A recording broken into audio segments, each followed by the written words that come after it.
美国是如何一步步拖垮苏联的。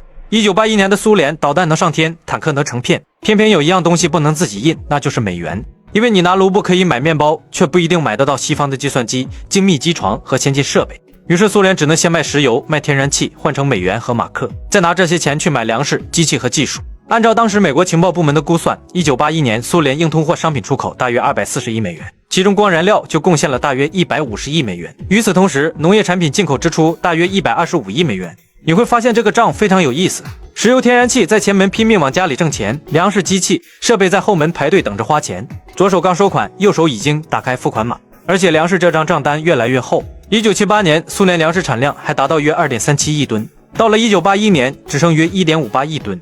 为了维持国内食品供应和肉类生产，从1979年以后，苏联开始大规模进口粮食。这并不是说苏联马上连饭都吃不上了，而是苏联在粮食上每多花1美元，机器设备就少1美元，机器多花1美元，其他地方又得重新排队。而1981年刚刚进入白宫的里根很快注意到的也正是这个问题。美国如果继续只盯着苏联有多少坦克，有多少飞机，双方无非就是继续比谁造得多。可如果换一个角度呢？既然苏联需要从外面赚钱，又需要从外面买东西，那能不能让他以后赚1块钱更难，花1块钱更贵？而美国很快找到了第一个突破口，那就是技术，比如计算机、微电子、精密机床、自动化设备，以及一些先进的工业生产技术。很多人觉得苏联不是工业强国吗？它能造火箭，能造核潜艇，能建立世界上规模极其庞大的军工体系。其实二战刚结束到50年代，苏联和美国的在技术差距上是并驾齐驱，甚至领先。但到了60年代到70年代开始拉开差距，但整体还能打。到了80年代后是断崖式落后了，尤其是美国彼时已经搞出个人电脑、互联网出行，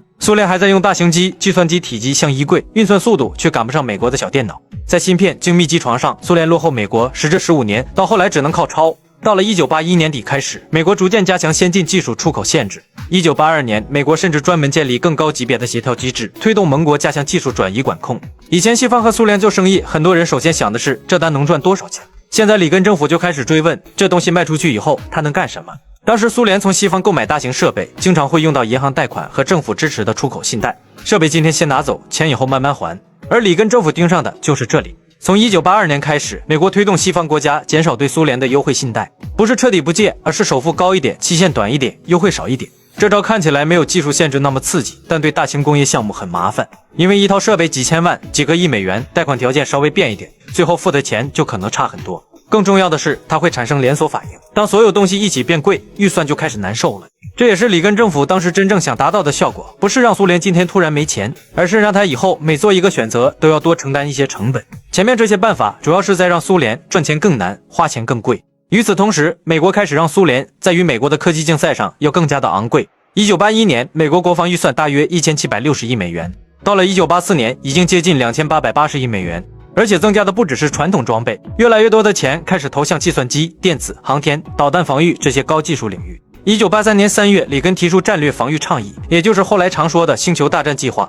他的设想是利用更先进的技术建立导弹防御体系。这套东西当时能不能真正做出来是另一回事，主打一个烟雾弹。但对于苏联来说就是个大问题，到底跟还是不跟？跟就要继续往军事和高科技领域猛猛砸钱，不跟又担心未来技术差距被拉开。所以到了1983到1984年，前面的几条线已经慢慢连起来了。苏联想多赚外汇难，想获得先进技术更难，想拿便宜贷款是更加难。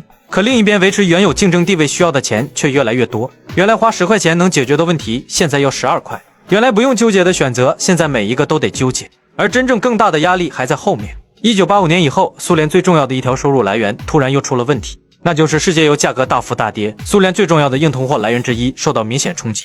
而这个事情都跟美国在中东的操作有关。里根时期，美国在中东及周边的几乎每一桩大动作，底层逻辑都绕不开与苏联的冷战博弈。